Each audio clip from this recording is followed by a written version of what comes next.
Hi అండి. ఎలా ఉన్నారు? అందరూ బాగున్నారా? మేము బాగున్నామండి. మీరందరూ కూడా చాలా చాలా బాగుండాలని ఆ భగవంతుడిని మనస్ఫూర్తిగా కోరుకుంటూ, నిన్న చెప్పినట్లుగానే మీ అందరికి యూజ్ అయ్యే వీడియోతో మీ ముందుకొచ్చేసానండి. ఈ రోజుల్లో చాలా మంది ఇళ్లల్లో ఎగ్జాస్టర్ ఫ్యాన్స్ ఒకటి, చిమ్నీ అనేది కామన్ అయిపోయింది గదండీ! అయితే అవి క్లీన్ చేసుకోవటం అనేది మనకు పెద్ద టాస్కేనండి. కానీ ప్రొఫెషనల్స్ వచ్చేసరికి ఎంత ఈజీగా క్లీన్ చేస్తారోనండి. చూసేసరికి నాకు షాక్ అనమాట. అమ్మా! చిమ్నీ క్లీనింగ్ ఇంత ఈజీనా అని జెప్పి నేను భలే షాక్ అయ్యానండి. ఇది మన వాళ్ళందరికీ చెప్పాలని జెప్పి నేను ఈ వీడియో చేసుంచాను. అయితే ఈ పని ఒత్తిడి వల్లండి మీకు లేట్‌గా ఈ వీడియో పెడుతున్నానండి. అయితే ముఖ్యంగా మీరు తెలుసుకోవాల్సిందేంటంటే, ఇది కొలాబరేషన్ వీడియో కాదండి. మన వాళ్ళందరికీ హెల్ప్ అవుద్దన్న ఉద్దేశంతో నేను ఈ వీడియో అప్‌లోడ్ జేస్తున్నాను. మన కుటుంబ సభ్యులందరూ మోస్ట్ రిక్వెస్టెడ్‌గా అడిగిన వీడియో అండి. చిమ్నీ డీప్ క్లీనింగ్ ఎలా చేయాలి? ప్రొఫెషనల్‌గా వాళ్ళు ఏమేమి యూజ్ చేసి చేస్తారమ్మా చూపించమని అడుగుతున్నారు. ఇప్పుడు తను రమేష్ చూపిస్తాడు. చూడండి వాటి పేర్లు అవి కూడా చెప్తాడు. ఆ లిక్విడ్స్ పేర్లు. ఇదిగోండి మా మనవడు ఏడుస్తున్నాడు, నిద్రకు వచ్చాడు. సరే రమేష్ కొంచెం మన వాళ్ళందరికి డీటెయిల్ గా మాత్రం చెప్పు, వాళ్ళకి యూజ్ అయ్యే విధంగా. సరేనండి. ఇది మనం రెంటెడ్ ఇల్లు కదండి, మనం వచ్చేసరికి బాగా వాడేసి ఉన్నది ఇది. నాకు అనీజీగా అనిపిస్తుంది కిచెన్ లో వర్క్ చేసినప్పుడల్లా. అందుకోసం నేను చిమ్నీని ప్రత్యేకంగా క్లీనింగ్ అనేది పెట్టాను. చాలా సంవత్సరాల నుంచి వాడిన చిమ్నీ అండి ఇది. మరి అంతకుముందు ఉన్నవాళ్ళు క్లీన్ చేశారో లేదో నాకైతే తెలియదు, కానీ మనం వచ్చిన దగ్గర నుంచి కూడా ఇదే విధంగా ఉంది. చూశారు కదండి, ఇది చిమ్నీది ఫ్రంట్ భాగం అన్నమాట. ఎంత జిడ్డు పట్టిపోయి తుప్పు పట్టినట్టే వచ్చేసిందండి. దీన్ని క్లీన్ చేయాలంటే నా వల్ల కాదని జెప్పి ఫిక్స్ అయిపోయాను. ఫిక్స్ అయిపోయి అంతకుముందు మనకి హౌస్ క్లీనింగ్ చేసినోళ్ళున్నారు గదండీ! వాళ్ళకి ఫోను జేసి పిలిపిచ్చానండి. అంతేనండి, నిజంగా ఆశ్చర్యం అన్నమాట. ఒక్క 20 మినిట్స్‌లో అంతా గూడా నీట్‌గా క్లీన్ జేసి పెట్టారు. అమ్మో! ఇదేదో మనోళ్ళందరికి ఉపయోగపడిద్ది అని జెప్పి ఈ వీడియో మాత్రం కంపల్సరీ అప్‌లోడ్ జేయాలని జెప్పి నేను అనుకుంటూ ఉన్నాను. అట్లాగే లేట్ అయిపోతూ ఉందన్నమాట. ఇప్పటికి తెమిల్చుకొని నేను వాయిస్ ఓవర్ ఇస్తున్నానండి. ఇప్పుడు టైం ఎంతయిందో తెలుసా? 11 అయిందండి. నైట్ 11:00 అన్నమాట. ఆ క్లీనింగ్ వాళ్ళొచ్చేసరికండి, ఆ మైటీ వన్ అనే లిక్విడ్ ఉన్న బాటిల్ ఒకటి తీసుకొచ్చారండి. తీసుకొచ్చి దాంతో క్లీన్ చేశారు. అసలెంత శుభ్రంగా పోయిందోనండి. అయితే ఏం చేశారంటే వాళ్ళు అట్లా బాటిల్ వంచితే ఒకే చోట పడుతుంది గదా! అట్లా కాకుండా మనం స్ప్రే చేస్తాం చూసారండి? ఆ స్ప్రే బాటిల్‌లో పోసుకున్నారనమాట. అంటే వాటరు ఏమి కలపకుండా ఈ చిమ్నీ పై భాగం ఉంది చూసారా? దాంతో అదంతా గూడా స్ప్రెడ్ అయ్యే విధంగా స్ప్రే జేశారు. చేసేసరికి మనకి లిక్విడ్ తక్కువ పడుతుంది. చక్కగా ఈవెన్‌గా అంతా స్ప్రెడ్ అవుతుంది గదండీ ఆ లిక్విడు. అట్లా స్ప్రే చేసి 10 నిమిషాలండి అట్లా వదిలేశారు.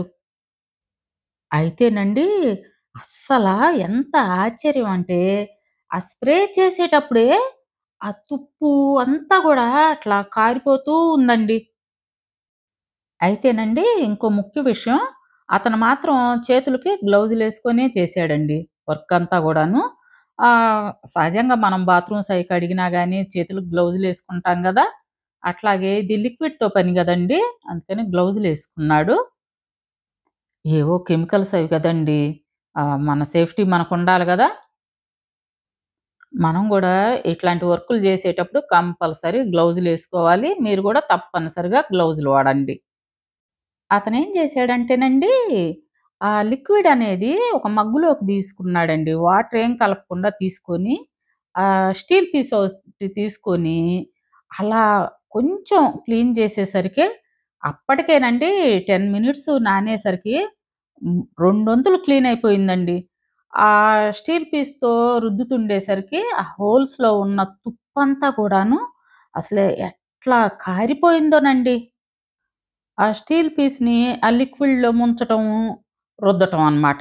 ఎందుకంటే 10 నిమిషాల ముందు స్ప్రే చేసినందువల్ల ఆరిపోయి ఉంటది కదండీ! అందువల్ల లిక్విడ్‌లో ఆ స్టీల్ పీస్ ముంచి రుద్దుతున్నాడన్నమాట. అసలు ఎక్కువ శ్రమ పడలేదంటే నమ్మండి అసలు మీరు. ఊరికే పైనే అట్లా రుద్దుతుంటేనే అసలెంత శుభ్రంగా వచ్చిందోనండి. నాకైతే షాక్ అన్నమాట. ఎందుకంటేనండి, అది సరిగ్గా పోకపోతే వాళ్ళెళ్ళిన తర్వాత మళ్ళా ఒకసారి రుద్దుకునే శ్రమ తప్పిపోయింది. అసలు చాలా బాగా క్లీన్ అయిందండి. అతనేం జేశాడంటేనండి, ఒక మగ్గులోకి ఆ లిక్విడ్‌ని తీసుకున్నాడు. ఒక స్టీల్ పీస్ తీసుకొని, ఆ లిక్విడ్‌లో ముంచటము, ఇది క్లీన్ జేయటమనమాట. క్లీన్ చేస్తుంటేనండి అసలు శ్రమేం పడలేదు. ఊరకే అట్లా టచ్ చేస్తుంటేనే, ఆ హోల్స్‌లో ఉన్న ఆ జిడ్డు అంతా కూడా అసలు భలే శుభ్రపడిందండి. ఎంత నీట్‌గా వచ్చిందో. అయితే నాకు భలే సంతోషం అనిపిచ్చిందండి. సరిగ్గా పోలేదని వాళ్ళెళ్ళిపోయిన తర్వాత మళ్ళా రుద్దుకునే బాధ తప్పిపోయింది గదా! మనమేం ఊరుకోలేం గదండీ! సరిగ్గా పోలేదని, అదని, ఇదని మళ్ళా తోముతూ ఉంటామనమాట. ఆ బాధ తప్పిపోయిందని భలే హ్యాపీగా ఫీలయ్యాను. అదిగోండి చిమ్నీ మిషన్ జూసారా అసలెట్లా ఉందో? తుప్పు పట్టి ఆయిల్ మరకలు పట్టేసుందండి. తుప్పు గూడా పట్టిందనమాట. అయితే ఇతను అది స్ప్రే చేసేసరికండి మొత్తం అసలు డ్రాప్స్ కారిపోతూ ఉంది. అయితే ఆ తుప్పు గూడా వదిలిపోయిందండి. అంటే తుప్పును గూడా పోగొట్టిద్దనమాట. అయితే ఆ లిక్విడ్ వచ్చేసరికండి ఐరన్ మీదే గాదండి గ్లాసు, ప్లాస్టిక్ మీద గూడా స్ప్రే జేశాడు. అవి గూడా అసలు భలే నీట్‌గా క్లీన్ అయినియండి. స్ప్రే చేసిన తర్వాత మాత్రం అండి 10 మినిట్స్ టైం తీసుకుంటున్నాడనమాట క్లీనింగ్‌కి. చూసారా అండి? ఆ ఫ్రంట్ భాగం ఎంత నీట్‌గా క్లీన్ అయిందో. ఇందాక ఎలా ఉందండి తోమేటప్పుడు ఎంత జిడ్డు పట్టిపోయి, తుప్పు పట్టి ఎలా ఉందో, ఎంత నీట్‌గా వచ్చిందో ఇప్పుడైతే అబ్బా! నాకైతే భలే నచ్చేసిందండి. కొత్తదున్నట్టే ఉంది. అయితేనండి ఆ నెట్టు మారుద్దాం అన్నాడు. అయితే మీ అంకులేమో లేరు అప్పటికే బజారెళ్ళిపోయారు. ఇంకా తెచ్చిపెట్టేవాళ్ళు ఎవరు లేరులేయ్యా ముందు ఆ నెట్టే వేసేయి. తర్వాత అంకులొచ్చాక అప్పుడు నేను మార్పిచ్చుకుంటాలే అని జెప్పానండి. చూసారండి క్లీన్ చేసిన తర్వాత ఆ చిమ్నీ లోపల భాగం గూడా ఎంత బాగా వచ్చిందో. ఆ ప్లాస్టిక్ పైపుకి గూడా జిడ్డంతా పోయిందండి. అసలు కొత్త దానిలాగా అనిపించిందనమాట నాకైతే ఆ చిమ్నీని చూస్తుంటే. అమ్మా!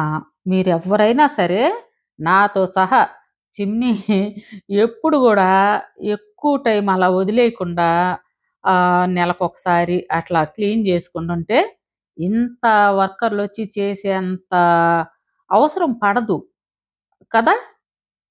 ఇట్లా ఈ ప్రొఫెషనల్స్ వాడే ఆ లిక్విడ్ తెప్పించుకొని ఎప్పటికప్పుడు మనం క్లీన్ చేసుకున్నాం అనుకోండి ఈజీగా అయిపోతుందనమాట. నా చిమ్నీ చూడండి బాగు చేయించక ముందు ఎలా ఉందో, బాగు చేసిన తర్వాత ఎలా ఉందో.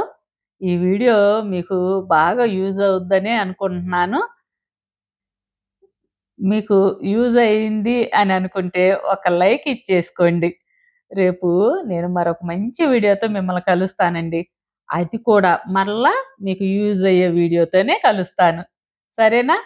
మా వీడియోస్ మీకు నచ్చినట్లయితే లైక్ చేయండి, షేర్ చేయండి. కొత్త వాళ్ళైతే గనక తప్పకుండా సబ్స్క్రైబ్ జేసుకోండి. రేపు మరొక మంచి వీడియోతో మిమ్మల్ని కలుస్తాను.